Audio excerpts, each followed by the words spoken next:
My parents chose my sister's dinner instead of my birthday for the 10th time this year. I'm Jennifer Miller, 32 years old, and I've always been the good daughter who stays quiet while Emma gets whatever her heart desires. But this time was different. This time, I had a savings account with 15 years of careful planning that they knew nothing about. The decision I was about to make would completely change the power dynamics in this family forever. They were about to learn my value when I was no longer their last choice. The kitchen smelled like vanilla and hope as I carefully placed 32 pink candles on the chocolate cake I'd spent 3 hours making from scratch. Each layer was perfect, just like I'd learned from those YouTube tutorials during my lunch breaks. The dining room table was set with Mom's good china, the cream-colored plates with tiny blue flowers that only came out for special occasions. I'd polished the silverware until it gleamed under the chandelier, the same one that had witnessed every Miller family celebration for the past 20 years. Our house on Maple Street looked like something straight out of a home magazine, two-story colonial with white shutters, perfectly manicured lawn, and that wraparound porch where Dad liked to read his newspaper every Sunday morning. Inside, family photos lined the hallway in matching silver frames. Christmas mornings, graduations, birthday parties. To anyone looking from the outside, we were the picture of American family perfection. I smoothed down my blue dress, the one I'd bought specifically for tonight, and checked my reflection in the hallway mirror. 32 years old today, and I still felt like that little girl hoping someone would notice she'd cleaned her room without being asked. My shoulder-length brown hair was curled just right, makeup carefully applied. I wanted to look nice for my birthday dinner. I wanted them to see that their oldest daughter deserved celebration too. The sound of Emma's laughter drifted down from upstairs, mixed with the rapid-fire clicking of her acrylic nails against her phone screen. She'd been up there for an hour, probably posting another selfie with some caption about being blessed or living my best life. At 29, my younger sister had mastered the art of making everything about her, and somehow, our parents had convinced themselves this was charming rather than exhausting. "Jennifer, honey, could you come here for a second?" Mom's voice called from the living room. That particular tone that meant she was about to ask me to be understanding about something. I found her sitting on the edge of the cream leather sofa, her perfectly styled blonde hair catching the light from the table lamp. Dad was in his recliner, newspaper folded in his lap, both of them wearing expressions I recognized all too well. It was the same look they'd had when they explained why Emma needed the college fund more than I did. The same look when Emma got the family car and I was told public transportation built character. "What's wrong?" I asked, though part of me already knew. Mom's manicured fingers twisted together in her lap. "Well, sweetie, Emma just told us about this incredible opportunity. You know how stressed she's been at work lately, and she heard about this amazing new French restaurant downtown. Le Bernardin? It's supposed to be impossible to get reservations, but somehow she managed to get a table for tonight." My stomach dropped, but I kept my face neutral. 15 years of practice had taught me how to hide disappointment behind an understanding smile. "That's nice for Emma," I said carefully. "The thing is," Dad chimed in, not quite meeting my eyes, "it's one of those places where you really need family support, you know? Emma's been having such a hard time lately, and we thought maybe we could all go together. As a family." The words hung in the air like smoke. I could hear the grandfather clock ticking in the corner, each second stretching longer than the last. Somewhere upstairs, Emma was probably picking out the perfect outfit for her impromptu celebration, while I stood in my birthday dress with chocolate cake cooling in the kitchen. "What about my birthday dinner?" I asked quietly. Mom's face crumpled into that expression of gentle disappointment she'd perfected over the years. "Oh, honey, you understand, right? Your birthday is just a date on the calendar, but Emma's been so stressed from that project at work. She really needs our support right now. We can celebrate your birthday next weekend, maybe? You're so mature about these things, Jennifer. That's what I've always loved about you." There it was, the magic phrase that had been controlling my life for 3 decades. "You're so mature. You understand. You're the responsible one. All code for you don't matter as much as Emma, but we're going to make you feel good about it." I felt that familiar tightness in my chest, the one that came from swallowing words I wanted to scream, The one that came from being the daughter who never complained, never demanded attention, never caused problems. The good daughter. The invisible daughter. "I made a cake," I said, the words coming out smaller than I intended. "Oh, sweetie, we'll save it for next weekend. Emma's already getting dressed, and you know how she gets when she's excited about something. Plus, you look lovely in that dress. You could definitely wear it to Le Bernardin. Very sophisticated." Emma's heels clicked down the stairs like a countdown timer.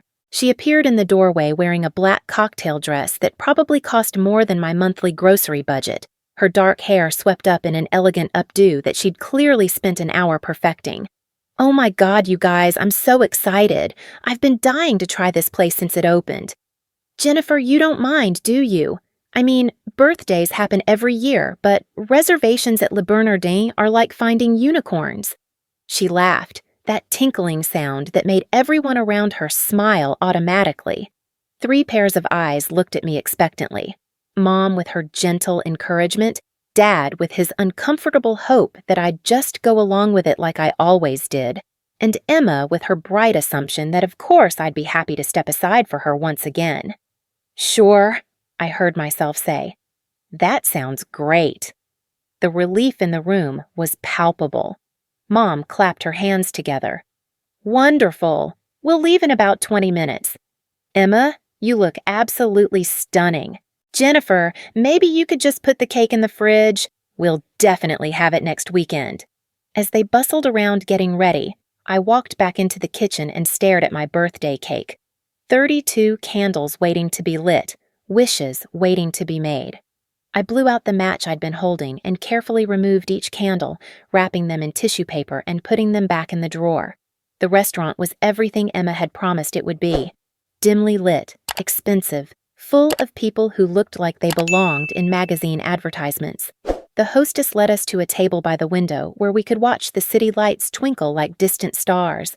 Emma was in her element, charming the waiter, making Dad laugh with stories from her marketing job, asking Mom about the charity gala she was planning. She glowed under their attention like a flower turning toward the sun, and I sat there watching it all unfold with the same detached fascination I'd developed over the years.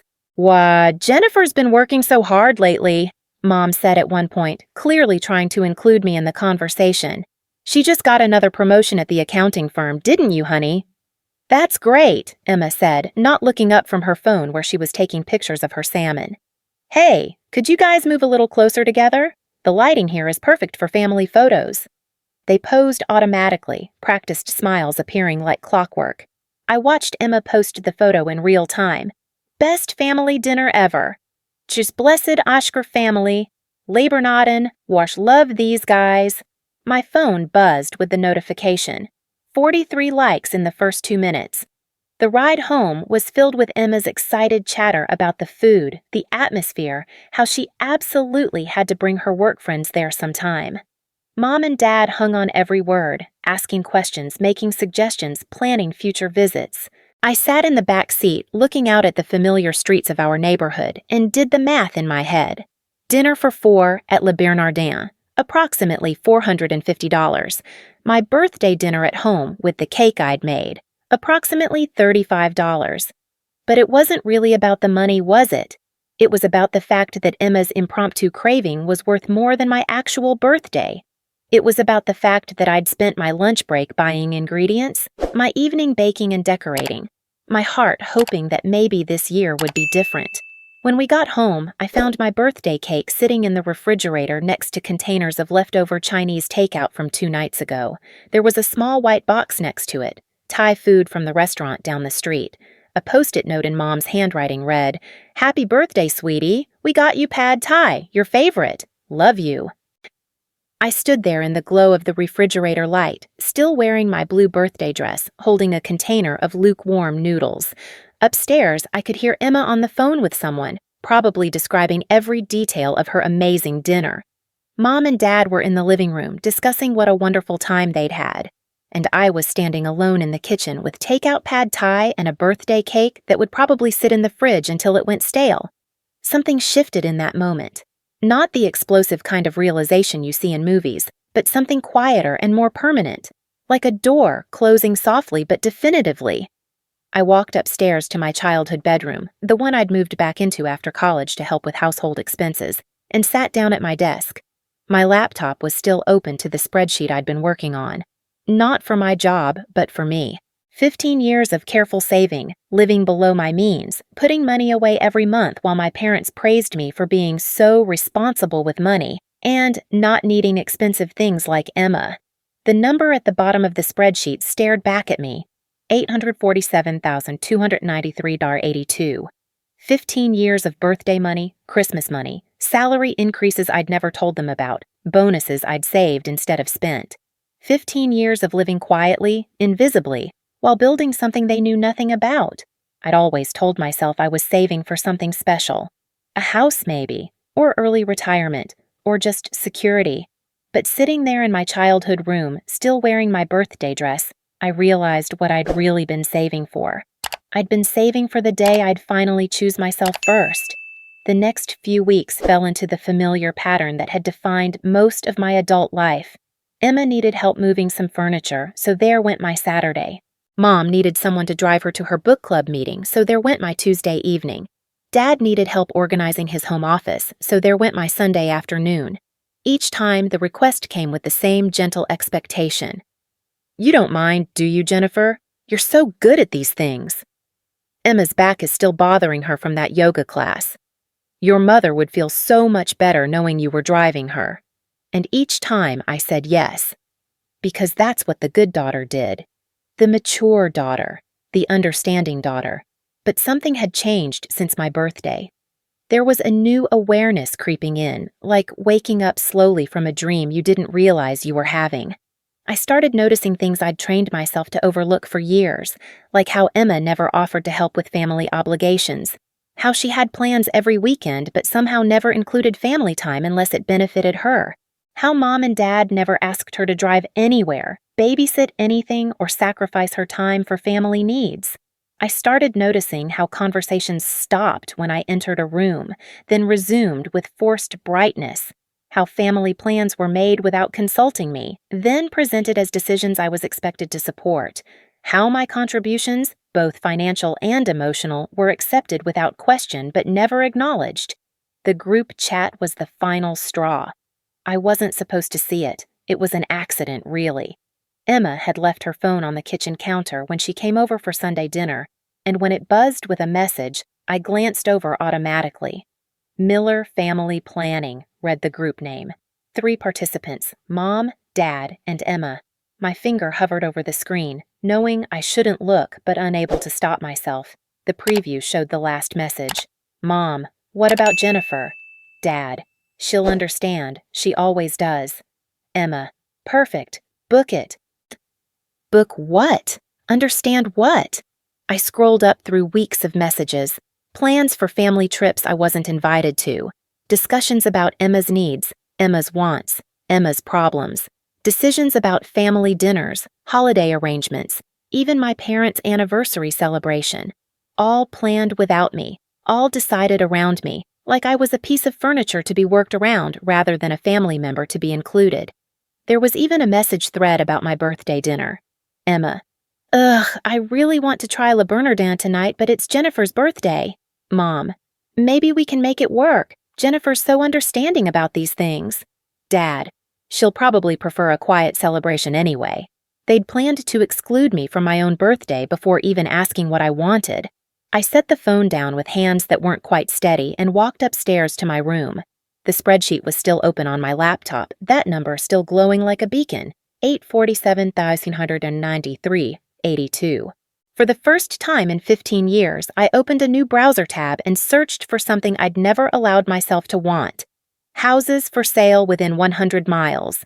The listings appeared like promises: cozy cottages with gardens, modern condos with city views, sprawling farmhouses with wraparound porches, each one representing something I'd convinced myself I didn't need. Independence. I'd been so busy being the good daughter that I'd forgotten I could be anything else. But as I scrolled through photos of kitchens where I could bake birthday cakes for people who actually wanted them, bedrooms where I could sleep without hearing family discussions happening without me, living rooms where I could exist without being asked to understand why someone else's needs mattered more than mine. I felt something I hadn't experienced in years: hope. The house appeared on my screen like fate. Charming 4-bedroom colonial on 2 acres, updated kitchen, master suite, wraparound porch, detached garage, $650,000. Motivated seller. It was 2 hours away from my parents' house, far enough to be free, close enough to not be running away. The photos showed hardwood floors gleaming in natural light, a kitchen with granite countertops and space for a large dining table, a living room with a stone fireplace that looked like it belonged in a magazine. But it was the last photo that stopped my breath: a covered porch with white rockers overlooking a garden that stretched toward a line of oak trees. A place where someone could sit in peace, drink morning coffee, watch the sunrise without being interrupted by requests to be understanding about someone else's needs. I could picture myself there, not the invisible daughter or the understanding sister or the mature one who never complained, just Jennifer, finally choosing herself first. Before I could lose my nerve, I picked up my phone and dialed the realtor's number. "Hello, this is Margaret Chin with Countryside Realty. How can I help you?" The woman's voice was warm and professional, exactly what I needed to hear. "Hi, I'm calling about the colonial on Oak Ridge Road, the 4-bedroom with the wraparound porch." "Oh, that's a beautiful property. Are you looking to schedule a viewing?" I glanced at my laptop screen, at the spreadsheet that represented 15 years of invisible sacrifices. Yes. How soon can we make that happen? 3 days later, I was standing in what would become my kitchen, sunlight streaming through windows that overlooked 2 acres of pure possibility. Margaret Chin was a petite woman in her 50s with kind eyes and the sort of gentle confidence that made you feel like everything would work out fine. "The previous owners updated everything about 5 years ago," she was saying, running her hand along the granite countertops. "All the appliances are included, and that island is perfect for entertaining." I could picture it already: baking birthday cakes for people who actually wanted them, hosting dinner parties where I wasn't an afterthought, cooking meals in peace without being interrupted by requests to be understanding about someone else's needs. "The master bedroom is upstairs," Margaret continued, leading me up a staircase with gleaming hardwood rails. "And there's a lovely sitting area that overlooks the garden." The bedroom was larger than my childhood room at my parents' house, with windows on 2 walls and enough space for a reading chair by the window, but it was the view that sealed it for me: rolling green lawn stretching toward a line of oak trees, a garden area perfect for planting flowers, and absolute, beautiful silence. "I'll take it," I said quietly. Margaret blinked. "Don't you want to see the rest of the house? The other bedrooms, the basement, the—" "I'll take it," I repeated more firmly this time. "What do I need to do?" By the time I left Margaret's office 2 hours later, I had a signed purchase agreement and a closing date 3 weeks away. The drive home felt surreal, like I was watching someone else's life unfold, someone braver than I'd ever imagined being. I didn't tell my family about the house that first week. Instead, I did something I'd never done before. I started researching. Not mortgage rates or home inspection checklists, but something much more important. I wanted to understand what had been happening to me my entire life. Golden child and scapegoat family dynamics led me down a rabbit hole of psychology articles, forum discussions, and YouTube videos that felt like someone had been watching my family for 32 years. The patterns were all there, described with clinical precision by strangers who somehow knew my life better than I did: the golden child who could do no wrong, the scapegoat who was always expected to understand, to sacrifice, to be mature beyond their years, the parents who maintained the system by rewarding drama and punishing stability. I read about family triangulation, where parents pit siblings against each other to maintain control. I learned about emotional parentification, where children are forced to manage adult emotions and responsibilities. I discovered terms like invisible child and lost child that described decades of my experience with uncomfortable accuracy. But the most important thing I learned was that none of it was my fault. For 32 years, I'd believed there was something wrong with me, that I wasn't interesting enough, successful enough, or worthy enough to deserve the same attention Emma got. That being the mature one was a choice I'd made rather than a role I'd been assigned before I was old enough to understand what it meant. I wasn't broken. The system was broken. Armed with this new understanding, I started making lists. Not to-do lists or grocery lists, but evidence lists. Every instance I could remember of being asked to be understanding. Every family decision made without consulting me. Every sacrifice I'd made that was accepted without acknowledgement. The lists filled 3 pages before I stopped counting. I also started tracking the family's financial dynamics with the same precision I used for my clients' accounts. Dad's car payment, covered by my contribution to household expenses. Mom's book club membership, funded by my grocery money that somehow stretched to cover their entertainment. Emma's emergency car repairs, paid for with money I'd loaned and never been repaid. Over the past 5 years alone, I'd contributed over $60,000 to family expenses that weren't really my responsibility. Money I'd given freely because good daughters help their families. Money that had enabled Emma to live beyond her means while building no savings of her own. The closing date was approaching, and I still hadn't told them about the house. Part of me was waiting for the right moment, but mostly, I was savoring the secret. For the first time in my adult life, I had something that was entirely mine. Something they couldn't ask me to share or sacrifice or be understanding about. I spent my lunch breaks driving past the house, watching the seasons change on my future property. I bought houseplants I couldn't keep in my childhood bedroom.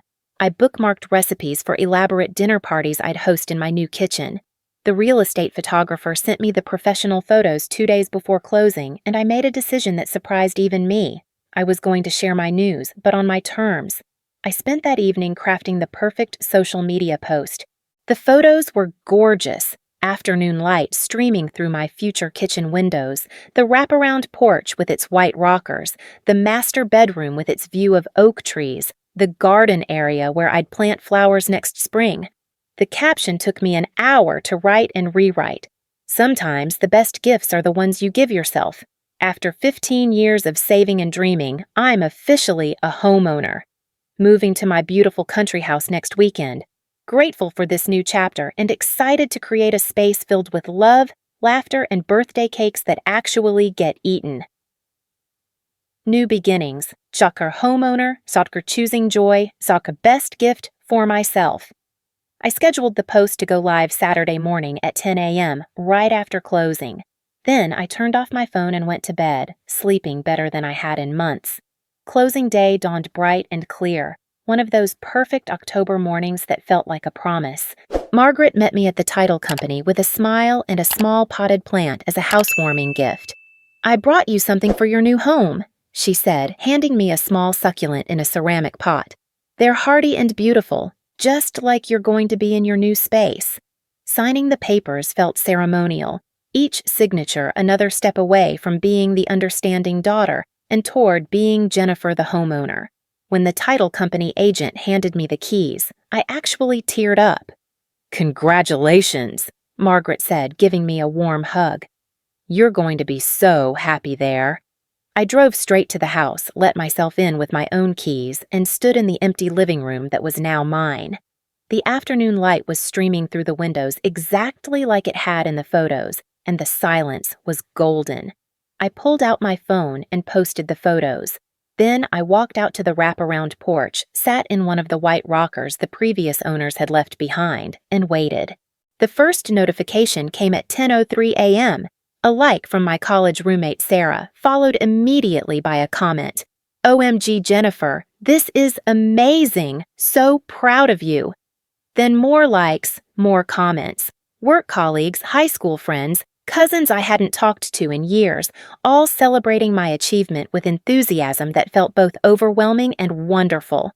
At 10:47 a.m., my phone started ringing. "Jennifer Marie Miller, what the hell is this?" Mom's voice was so loud I had to hold the phone away from my ear. I could hear Dad in the background saying something, then Emma's voice sharp and angry. "Hi, Mom," I said calmly, rocking gently in my new chair. "Don't you? Hi, Mom me. We just saw your post." What do you mean you bought a house? Where did you get that kind of money? Why didn't you tell us? I'd imagined this conversation 100 times, but sitting on my own porch, surrounded by my own trees, I felt calmer than I'd expected. I saved for it for 15 years. 15 years? What 15 years? Jennifer, you need to explain this right now. We're coming over. I'm not at your house, Mom. I'm at my house. There was a moment of stunned silence. Then Emma's voice, closer to the phone now. Your house? Jennifer, this is insane. You can't just buy a house without talking to family about it. That's not how families work. I almost laughed. Really? Because families usually include each other in planning conversations. Families usually remember each other's birthdays. Families usually… Jennifer. Dad's voice cut in, more measured than Mom's, but with an edge I'd rarely heard. We need to talk about this. This house, this money. Where exactly did it come from? My salary, my bonuses, the money I've been saving every month for 15 years while contributing to your household expenses. You've been hiding money from us? Mom's voice was reaching that pitch that usually made me immediately apologize and try to fix whatever was wrong. But not today. Today, I was sitting on my own porch, holding my own keys, surrounded by my own silence. I wasn't hiding it. I was saving it. There's a difference. Jennifer, you need to think about this rationally, Emma said, her voice taking on that condescending tone she used when she thought she was being reasonable. This house is way too big for one person. It's not practical. And honestly, it's pretty selfish to spend that much money on yourself when family could benefit from it. And there it was. The real issue wasn't that I'd bought a house. It was that I'd bought a house instead of giving them money. Selfish, I repeated slowly. That's interesting coming from someone whose last birthday dinner cost more than most people's monthly rent. That's completely different, Emma snapped. That was one dinner. This is hundreds of thousands of dollars. You're right, I said, surprising myself with how calm I sounded. It is hundreds of thousands of dollars. It's my hundreds of thousands of dollars that I earned and saved while you've been spending money you don't have and expecting family to cover the difference. Jennifer Marie, Mom's voice cracked like a whip. I don't know what's gotten into you, but this attitude is completely unacceptable. You need to come home right now so we can discuss this properly. I am home, Mom. The silence that followed was deafening. What do you mean you're home? Dad asked finally. I mean, I'm sitting on the porch of my house, looking at my garden, holding my keys. I'm home. Jennifer. Emma's voice had gone soft and manipulative, the tone she used when she wanted something. Listen, I know you're upset about your birthday, but buying a house out of spite isn't the answer. Look, what if we compromise? You could let me live there too. I'm having such a hard time with my rent, and it would be like we're roommates. It could be fun. I actually did laugh then, a sound that surprised even me. Emma, you've never expressed any interest in living with me before. In fact, you've made it pretty clear that you think I'm boring. I never said you were boring. You didn't have to say it. There was another pause, then Mom's voice again, sharper now. Jennifer, I want you to listen to me very carefully. You need to think about Emma's future. She's struggling right now, and this house could be exactly what she needs to get back on her feet. You've always been the responsible one, the one who thinks about family first. Don't let money change who you are. You're right about one thing, I said, standing up from the rocking chair and looking out at my oak trees. Money has changed me. Having my own money means I don't have to accept being treated like I don't matter. No one treats you like you don't matter, Mom protested. Really? When was the last time you asked what I wanted instead of telling me what I should be understanding about? Silence. When was the last time family plans were made with my schedule in mind instead of around it? More silence. When was the last time anyone in this family celebrated something I accomplished instead of explaining why someone else's needs were more important? Jennifer, Dad started. I'll make this simple, I said, walking down the porch steps and onto my own lawn. This house is mine. I earned it, I saved for it, and I'm not sharing it, selling it, or giving it away. If you want to be part of my life, you're welcome to visit. but the days of me being the understanding daughter who sacrifices everything for everyone else's comfort are over. "You can't be serious," Emma said, her voice rising. "Jennifer, you need to give this house to me. I need it more than you do. You've always been fine with less, and I'm the one with real problems. This is what family does for each other." "You're absolutely right," I said, surprising her. "This is what family does for each other. They show up for birthdays. They include each other in important conversations. They celebrate each other's achievements. They consider each other's needs." I paused, looking at the afternoon sun filtering through my trees. "The question is, when do you plan to start treating me like family?" The line went quiet for so long I thought they'd hung up. Then Emma's voice came back, colder than I'd ever heard it. "Fine, be selfish. But don't expect us to pretend this is okay. Don't expect us to act like everything is normal when you've just destroyed this family." "Emma," I said gently, "I didn't destroy this family. I just stopped pretending it was healthy." After I hung up, I sat back down in the rocking chair and looked at my phone. The social media post had over 200 likes now, comments from people I'd almost forgotten existed, all celebrating my achievement with genuine enthusiasm. But the family group chat, the one I'd never been included in, was probably exploding right now. For the first time in 32 years, I didn't care what they were saying about me when I wasn't in the room. Because for the first time in 32 years, I wasn't waiting for an invitation to join a conversation that had never really included me anyway. The next few weeks passed in a blur of unpacking boxes, arranging furniture, and learning the rhythm of my new life. I woke up when I wanted, ate breakfast on my porch, planned dinner parties that would actually happen, and fell asleep in my own bedroom to the sound of wind in oak trees instead of family arguments in the next room. My phone rang constantly for the first week. Mom calling to discuss this situation rationally. Dad calling to work out a compromise. Emma calling to explain why I was ruining everyone's life and needed to fix this before it's too late. I let them go to voicemail. The messages started out angry, then moved to guilt, then to bargaining. Mom left a 10-minute voicemail about how disappointed she was in my selfish behavior and how I was breaking the family apart. Emma sent texts about her financial emergency and how I was abandoning family when they needed me most. Dad's messages were shorter but no less pointed. "This isn't who you are, Jennifer. Come home and let's figure this out." But the most revealing message came from Emma on a Tuesday afternoon. "Jennifer, I've been thinking about this, and I have a solution. What if you just sign the house over to me, and I'll let you live in one of the bedrooms? That way you get to stay there, but the house goes to someone who actually deserves it." "It's perfect." I saved that voicemail and played it for Sarah when she came to visit the following weekend. "She actually said you could live in your own bedroom if you gave her your house," Sarah asked, nearly choking on her wine. "As a favor to me," I confirmed, refilling our glasses, "so I could stay there even though I didn't deserve it." Sarah set down her glass and looked at me seriously.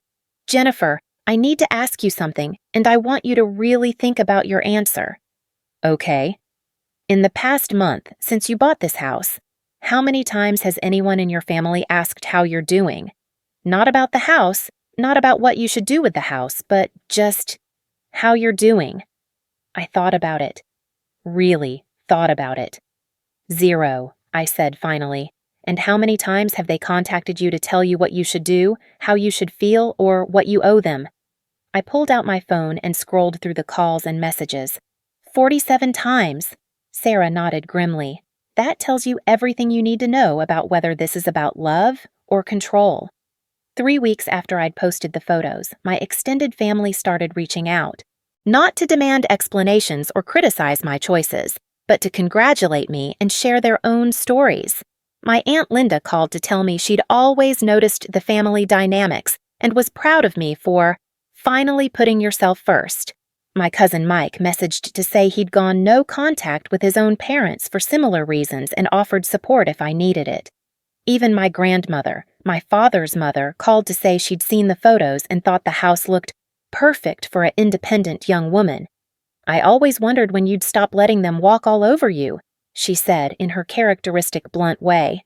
"Took you long enough, but better late than never." Most surprisingly, Emma's best friend Rachel reached out with a message that shook me. I've watched this dynamic for years and always felt bad about how they treated you. Emma's been posting about how traumatized she is that you abandoned the family. But honestly, good for you. You deserved better.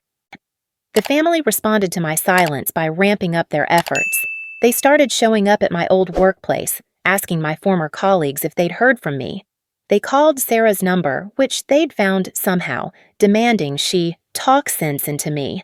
They even drove to my house twice, though I pretended not to be home both times.